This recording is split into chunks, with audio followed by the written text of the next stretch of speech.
Hey, everybody, Kevin here with Pursuing Pixels, and welcome back to another edition of Save It for the Cast. And as always, before we get into the video games chit-chat on the back half of the episode, I wanted to give a shout-out to some of the games that I've been playing lately and that I've been absolutely loving lately. I've been doing a ton of streaming.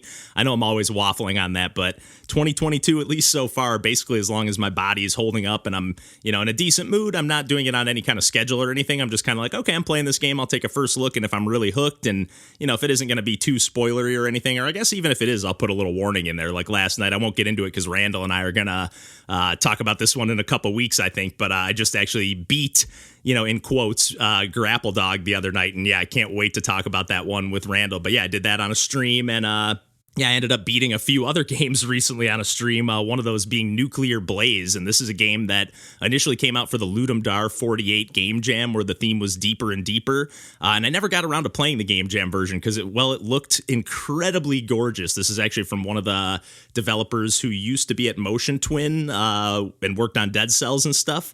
They just go by Deep Night France or something on Twitter. I forget what their developer name is. It might just be Deep Night Games.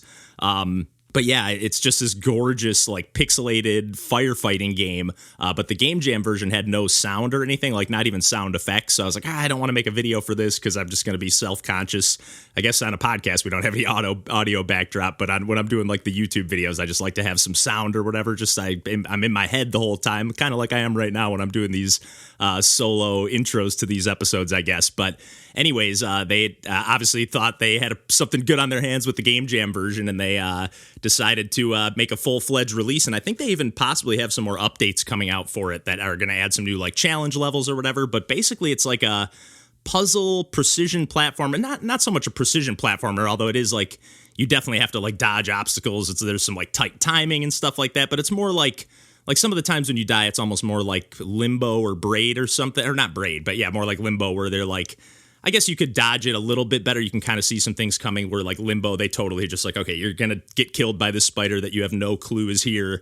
And then you'll, have to think about how to get around it or how to dodge it. Where this game, you can kind of see, okay, if I open this door, there's clearly fire behind there and it's going to come launching out as soon as I open the door. So I can maybe dive out of the way. But yeah, it's just a stunningly gorgeous game. The music is amazing. They got Pentadrangle, who actually does all the tunes on the Punk Cake games, not to mention stuff like Cyber Shadow and a multitude of other games. But yeah, the music is just phenomenal. It kind of alternates between these really moody, atmospheric moments that kind of introduce some story beats that never take control out of your hands as a player.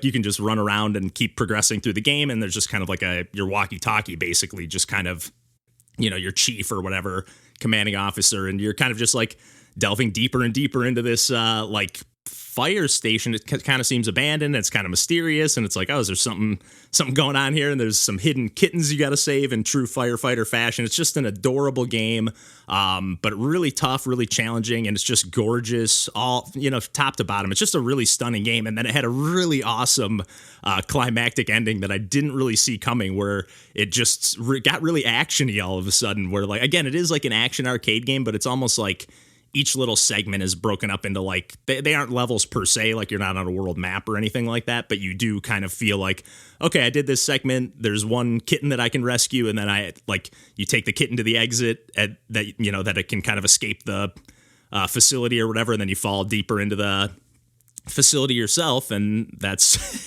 that's where things that's how things work, basically. But yeah, really cool game. I can't get enough of Nuclear Blaze. I don't even know if I mentioned the name of it off the top, but another game that I don't think I actually streamed my last session of it, because I guess, again, I didn't want it to be too spoilery or anything, but I played some Flynn, Son of Crimson, and man, I haven't been this hooked on a game in quite some time. I guess I got that hooked with Grapple Dog, but again, we'll get into that in a couple weeks. But Flynn, Son of Crimson, I really, really, really love this game. I played it on Game Pass, and it's another game that's just stunningly gorgeous, kind of leans more into that 16-bit pixel art, but definitely more in the 32-bit. It feels like a souped-up Sega Saturn game or something. It's just stunning.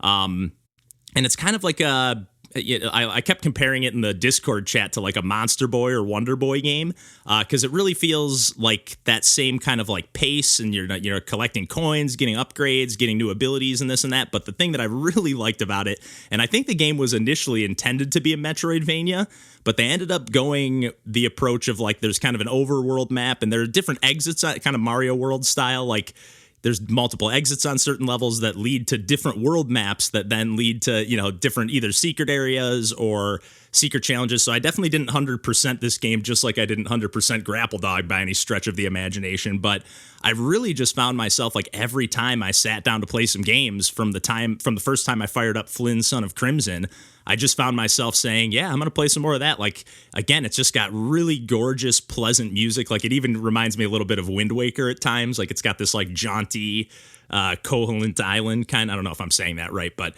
it's just got that kind of islandy theme at the appropriate times. It's not always, like, an island vibe, but I just really thought it was a really good mix of puzzle platforming, getting new abilities. It gets a little frantic at times, like where you're switching between your different magic and your different weapons, but I really thought like the combat was nice and juicy. It just was like a really good mix of everything without leaning too heavily into any one of those genres. So it kind of just felt like, I guess that's kind of why it felt Wonder Boy or Monster Boy-ish to me, because like those games always tend to be, even though they're hard, they just tend to have this like leisurely feel to them. I don't know how else to explain it, but I kind of had the same feeling with Flynn, Son of Crimson. And again, I definitely didn't 100% the game, and I don't know 100% for sure if I'm going to go back and like do every last thing or anything like that, but definitely some of those stages that had multiple exits, like I'm like, is there a whole nother stage that this leads to? Because I definitely would like to play all the stages in the game, because they're just some really good level design. And it's just gorgeous. Really, really love the game. And it's really cute and funny. And like all the different NPCs are like distinct, like when you go into the town area, it's like everyone is their own person. It's not like, or any kind of town area. There's a few different like kind of settlements. I was going to say settlings. I was like, that's not the right word. But yeah, there's a few different settlements that you can that you come across along the way. And it's like, oh yeah, all the people are just like very distinct, like one of a kind people or creatures or whatever that you come across. And you also have this like massive dog Dex that I didn't even mention that you get to ride later in the game on certain levels that help you, progress down certain paths that you wouldn't have been able to go to otherwise when you were on the stage before you kind of healed up Dex. So yeah, just really, really awesome game. And then one more game that I wanted to give a quick shout out to before Randall and I get into the chit chat here, and partially because we actually bring it up during the chit chat, is a game called Kleebuu Craves Fruit Salad. And this is a game from our buddy Dylan Brown. He's one of our most active members in the Discord server. There's actually a Share Your Stuff channel. So we got to see like some sneak peeks of this game in development along the way. And I feel like he was cooking this one for quite a while, and it definitely shows. Like we've played a few of his other games. I Gotcha Head is one of them. It was kind of like most of his stuff is more game jam focused. I actually found his games through the Itch.io Bundle for Racial Justice and Equality, of course. A game called Goop-de-Goo, which is like a nice little arcade single screen platformer. And this kind of has some of that same DNA. Most of the levels are like a single screen space that you're working with, although later in the game they do introduce some side scrolling and stuff and some larger stages and some backtracking, not necessarily like through previous stages, but you have to like get to one point of the level, collect something, and then make it all the way back. And basically on pretty much every stage, you're just trying to collect all the bananas on the stage. And then once you collect the final banana, these like banana blocks will then disappear. So a lot of times they're like platforms that you can jump on, or they're blocking the way to the exit or whatever. And then once you grab that last banana, now you've basically opened up the path to get to the exit. But things get really, really tricky.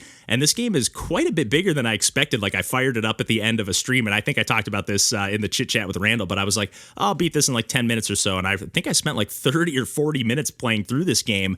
Just a ton of levels, really, really great use of again, there are some scrolling levels later on, but like the levels that do utilize just a single screen space, like Dylan just got so much use out of the real estate in these levels, like, because you really have to kind of zigzag around and plan your route and like collecting the bananas. Like some of them are more precision based, but some of them are more puzzly, where it's like, okay, I got to make sure this is the last banana I collect, because otherwise there's no way I can make that jump.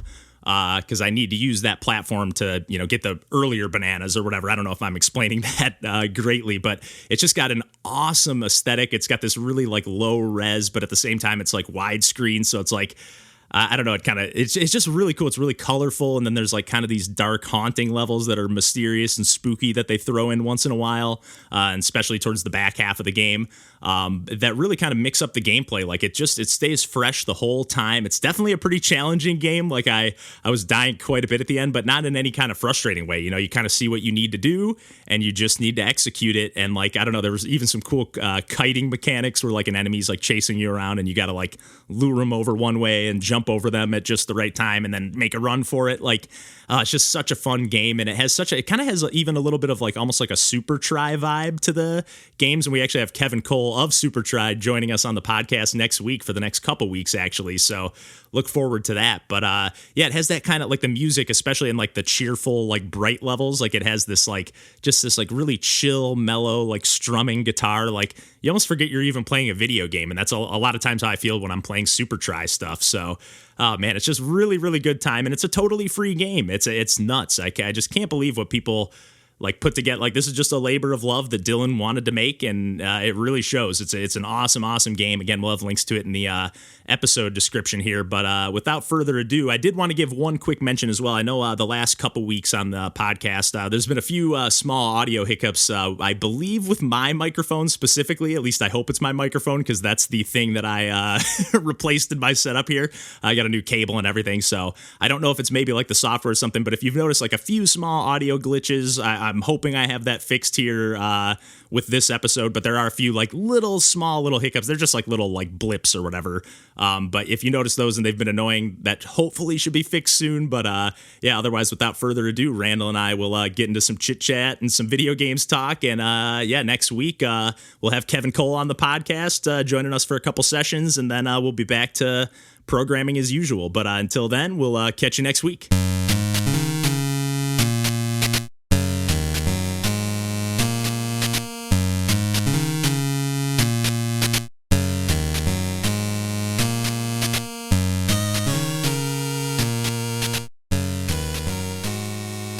Nice little laid back wireless mouse action.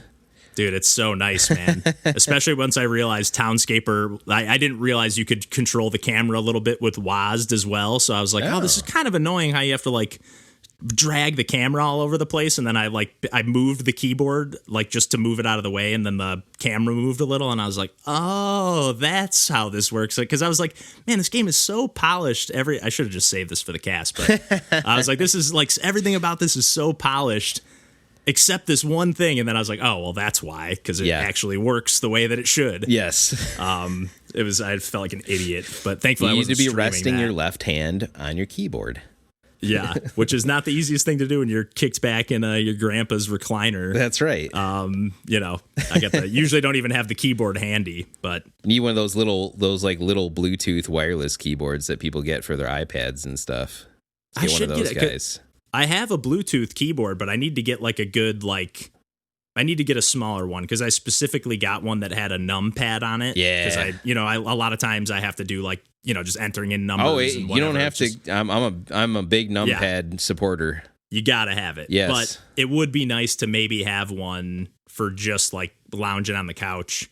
And to be honest, I should get one, because I've been looking for a second reason to justify it, because this one doesn't have any like light up backlit or anything on it. So it's like when I'm in the dark, I'm like, it would be nice to have. So if I can get one that's smaller and backlit, double whammy, I can justify that purchase. Dude, I'm so pumped. As much as I'm like, it's obviously been nice not working for so long, as much as it's been stressful to like now really be dipping into my savings. Right. But I'm really pumped, because I have really not bought anything. You've been phenomenal with that. I've been like kind of a madman, dude. Yes. Like I kind of in a good way. Yeah, I'm a little bit scared to like open the floodgates again, and like, because I was already thinking like, I'm probably gonna buy like a Mac Mini right off the bat, because I'm nervous about that iMac, like being that I have all the presets on there, and I could get it set up on PC and whatever, but it would be really nice to just like transfer that over, keep the podcast related editing and stuff like on autopilot, basically. Not autopilot, but the familiarity be there. Yep.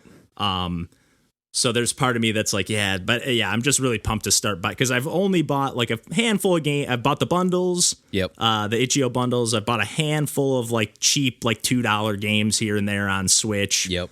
And then I bought Dread. Yep. And I bought WarioWare and I bought Mario Golf. I think those are the only like 3 games right. I've bought. Yeah.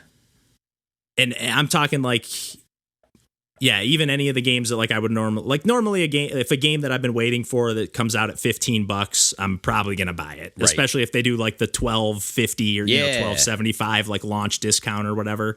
I'm probably going to snag it. Yep. And I haven't bought any of those. So I feel like, thankfully we've been getting some keys sent to us. We've actually, again, too, like publishers have been reaching out a little bit more. Like the publisher that's, have you seen that Berserk Boy game? Yeah. It's kind of like Mega Man-y look. It looks Yeah. amazing. The publisher of that, they're called Big Sugar, and they just like, they have probably like 5 or so, like they're publishing the Unexplored 2, which looks amazing. Geez. I didn't really like Unexplored, but Unexplored 2 looks incredible. Yeah, and Unexplored, I feel like that game had like decent reach as far as like being an indie game. Like, yeah. So, yeah, that's kind of a big deal. Yeah, they reached out and they were like, "Hey, we'd love to get some of our games covered on the channel. We're going to be like doing whatever." And I let them know. I was like, "Hey, this is kind of what we do. We do the podcast, streams, and videos." I was like, "I can't really guarantee 100% anything, but I was like, I can." Like, I was like, "I already know. I would like if I've been waiting for a couple of your games already." Like, I was like, "Man, your lineup looks pretty great." Oh yeah. But I was like, no promises, but I was like, I definitely like first. And they were even like, "Hey, we could do like maybe set up some interviews or have them guest like when you're doing a stream or something." So. That's so I don't cool. know, just fit like people that are actually organized. It's kind of cool. It's like, oh man, I don't know. Even Dev Dwarf, the way he was organized with stuff, like releasing the game, he was really on top of it. Like mysterious in his cryptic way, but like he felt way more on top of it. I feel like everybody else has been scrambling. I felt bad the other day. I checked out this game, Velocity Noodle. Looked like a really cool precision platformer, and it for the most part is, but they like had a post that they're like, "Hey, we're looking for people to stream our game." And I was like, "Hey, I'm gonna check out some platformers today anyways." I was like, I'll start it up with this and take like a first look at it. And it did look cool. And I ended up like, I don't know, it's just like a little rough around the edges, hit a lot of bugs, like, and I was just like, it's like almost there, but at the end of it, I was just like, I can't recommend this one, man. I felt bad kind of. So I'm like that one. That one looked like a pretty surefire deal. So I was pretty surprised. Oof. But that was a bummer. But thankfully it was just on a stream, and I wasn't like I'm doing like a video. Like I made it very clear. Like, hey, I'll take a first look at it.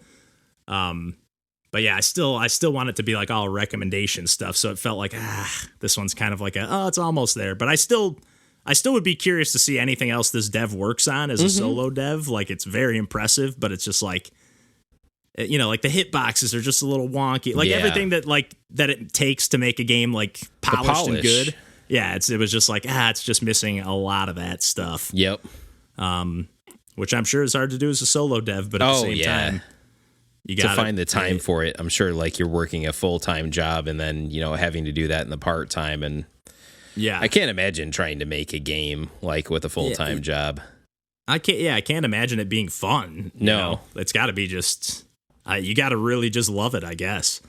At this point, with the way like how many indie games come out all the time, I think if I ever even entertained a future of making a game, I would scope it legitimately to be just a homebrew on a retro system. Like that way you could kind of guarantee yourself a certain set of eyeballs and audience in that way, even though you're also obviously placing a pretty hard ceiling on what you could sell potentially, unless you port the ROM to, PC and whatever else. But even still, like you're limited, but you also feel like at least a few people would see it, whereas right now it's just a fucking sea of games that come out every week.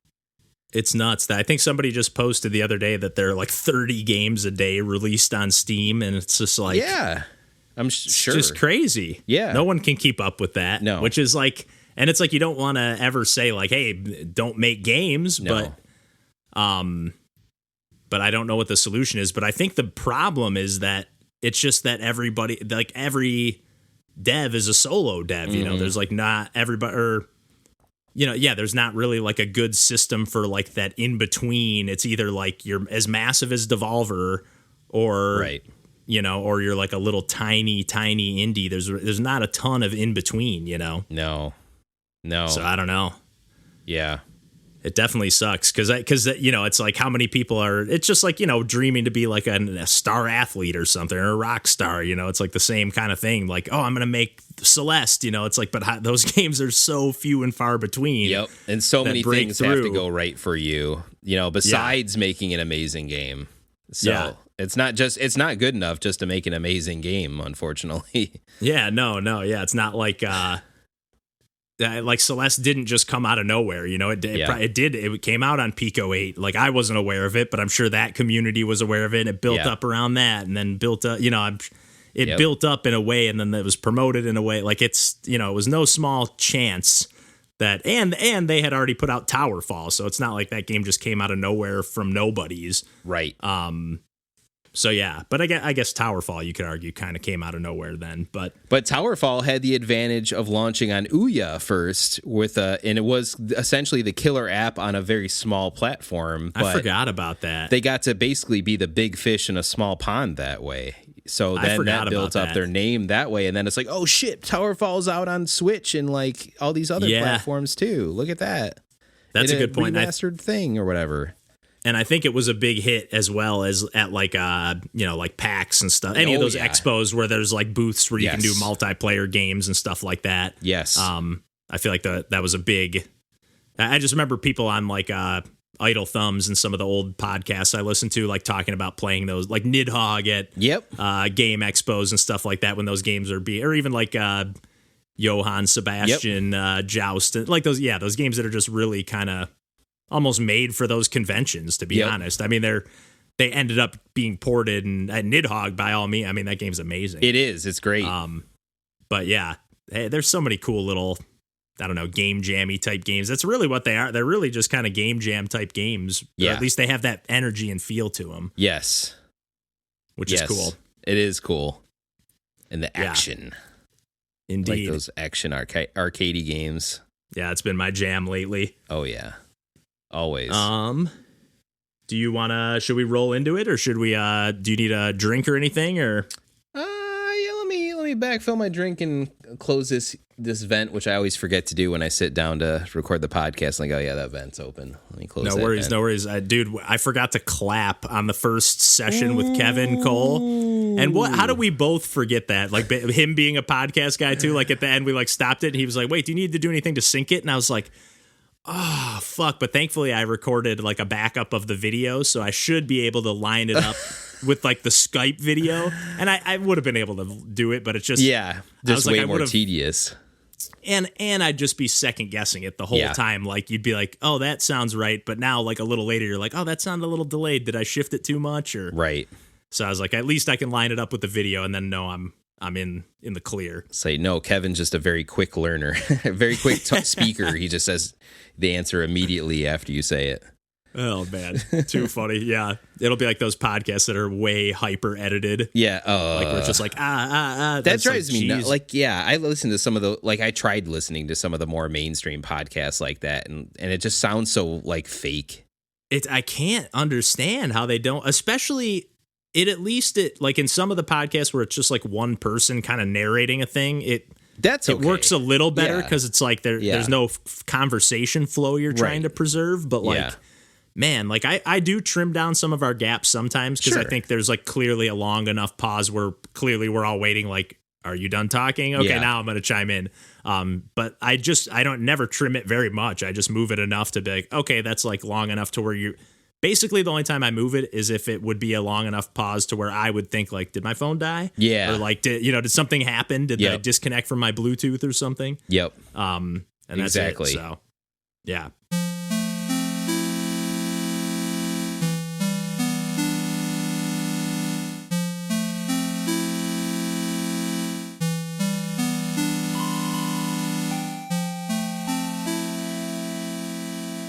Yeah, like the one guy, Nick Muse, who I joked about on the podcast, like the one guy who worked on Few Our DVD that we haven't like known at all or whatever. Yeah.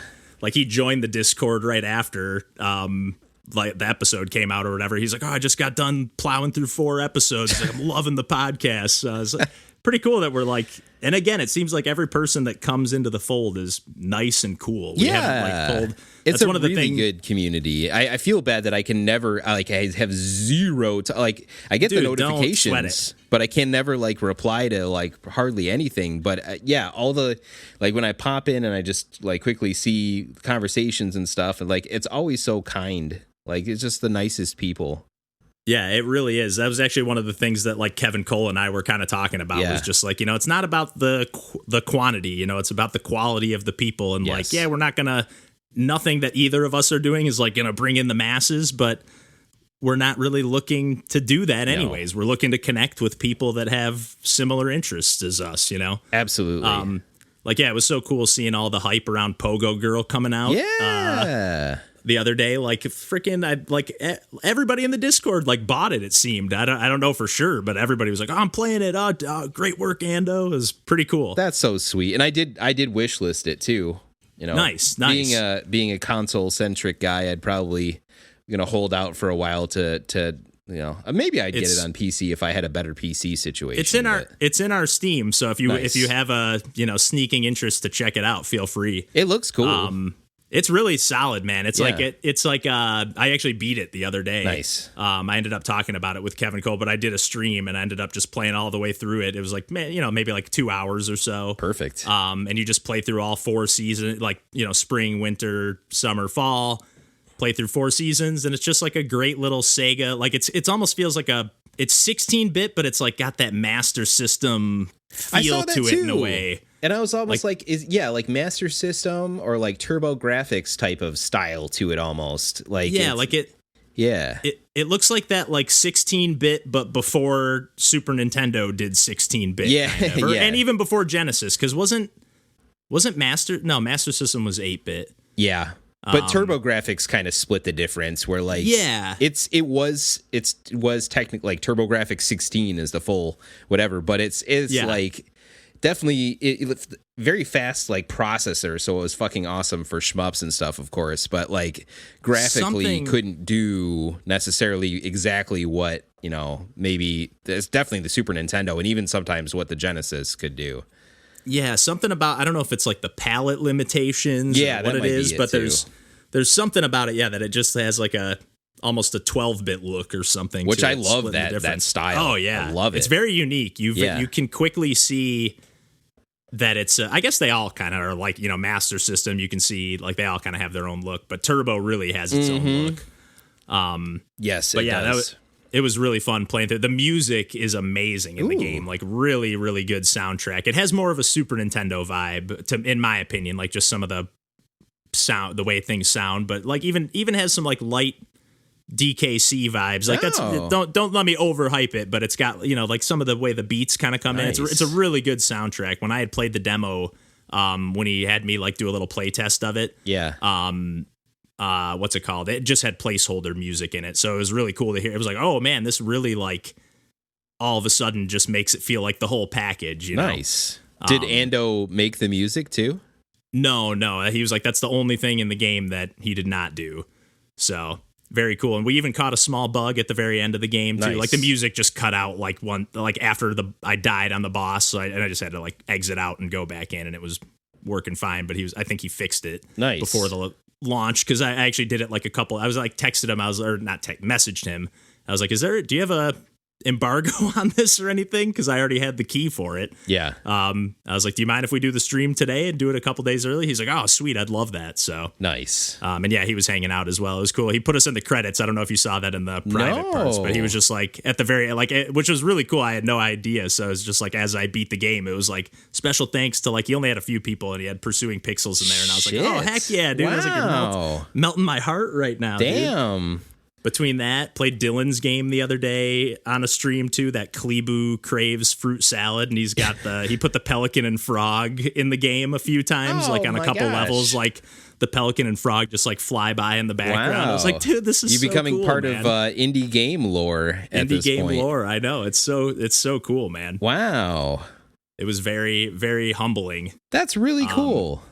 And Dylan's game is awesome. I was maybe going to talk about it today, but I was like, I kind of have a feeling John might play that or something. I think it's only on PC. If it was browser, I'd be like, I'll just check it out real quick. Right. But it's actually decently lengthy too. Like I played it on stream thinking like, oh, I'll play this at the very end, like, 10-minute game or something. And it was like, I think it took me like probably 40 minutes or something. It was like a pretty decently length game for a freebie. Really polished. That's sweet.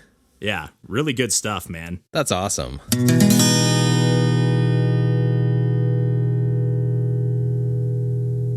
Did I tell you? I think I posted it in the Discord, but I posted it private just in the regular chat. But did I tell you I made a Pursuing Pixels TikTok? No. No. Dylan, how's that going? Dylan of all people talked me into it. Between Dylan and Paradigm, and then my buddy Glenn mentioned it too. He was like, "Hey," he was like, "My girlfriend Becky." He was like, she was talking about Pursuing Pixels, and she was like, I feel like TikTok is like a perfect audience for like the clips that Kevin posts on Instagram sometimes. And I was like, I don't know about that, but Dylan was like, do they know we're all in our 30s? That's what I said. I was just gonna say, so I just like popped on just now to see, and like literally the only thing I have been posting is the name of the game and then just a couple hashtags. Yeah. And literally every comment so far, if anybody posts, is, hey, what's the name of this game? Oh, okay. But so far so good. But Dylan said the same thing. He was like, I think you should make one, man. I just use it for like shit posting. He was like, honestly, I would love to find games on here too. So I was like, it's so easy to upload and post on the computer that I was like, it doesn't really take me any extra time. Oh, that's nice. And it's a whole nother platform, and one that's, I mean, and it seems like by the Discord anyway, Pursuing Pixels has kind of a younger audience as is, so it kind of maybe that lines up, That's what I said to Kevin Cole. I was like, we were talking. I was like, I think we seem roughly about the same age. He was like, yeah, I'm 32. I was like, yeah, 34. I was like, I'm just surprised. I was like, most of the devs I meet are like fucking 12. I was like, it's like crazy, man. Like, it's nuts. It's true. Yeah, legit. It's nuts. Like, I for real, like, I find, like, there's this game coming out called Blue Energy by this developer called Rowan something. I think I actually retweeted something else that he was working on today that looks like that Star Fox looking thing. I don't know if you happen to see that. Like, no. Because I think the comment was just like, do a barrel roll, and I think I just put yes please in the retweet or whatever. But they're just working on all sorts of stuff, and they're working on this game called Blue Energy, and that's how I saw their stuff, and I was like, oh, this looks pretty cool. And then I went to their Twitter, and it's like, oh, I'm a 16-year-old game dev working on this. I'm like, Jesus Christ, man, you just kickstarted a game for like $25,000. Like, what the fuck, dude? So a 16-year-old knows what Star Fox is? I guess so, yeah. Considering, like... Yeah, that's a good point. I guess some of this game stuff has just, like, become common knowledge, or, I understand like common Star game Fox language. Zero, like, came out on Wii U, but, like, that was generally not considered to be, that great of a Star Fox experience for kind of what we touched on before with the control stuff. It definitely wasn't carrying the torch of that series. Of Star Fox 64 that came out in like 1997 or 98. Yeah, let alone this looks more like the style that he's going for is like very like Super Nintendo era.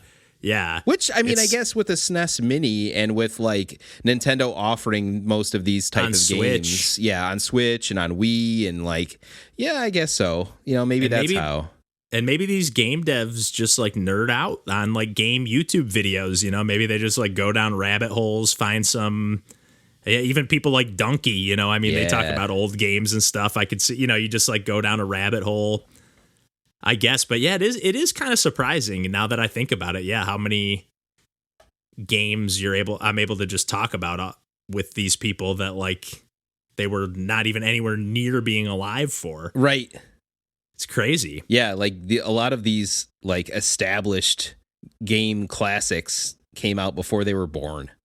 Like, yeah, it's crazy. Is nuts. Video games are a relatively new art form in the overall scheme of things, but now, have been around since, like mainstream wise since the 80s, and there's certainly games like Space Invaders that came out in the 70s. So yeah, before we were born. So yeah. Yeah, they've had quite a few decades under their belt, I guess. But yeah, but like you said, when you compare it to like movies or music or anything, I mean, it's only a fraction of the time, especially music. Yes. Oh, this is sweet though. I just looked at that clip. I missed that before. Oh, it looks cool. And then this other guy making a freaking Star Tropics inspired thing. That's sweet too. Oh yeah, that game is great. Yeah. I've only played a little bit of it, like the first dungeon or two, but really fun and very heavily, like very obviously Star Tropics inspired. Obvious influence. Yeah. Really nice dude too. That's sweet. Yeah, that was actually one of the first accounts I ever followed on Twitter. And actually, so is actually the first game I'm going to talk about today. Ooh, funny nice. enough. So nice. Speaking of, let's knock out that clap. What are you at? I'm at 52:30. My thing is covering up my time. Let's see.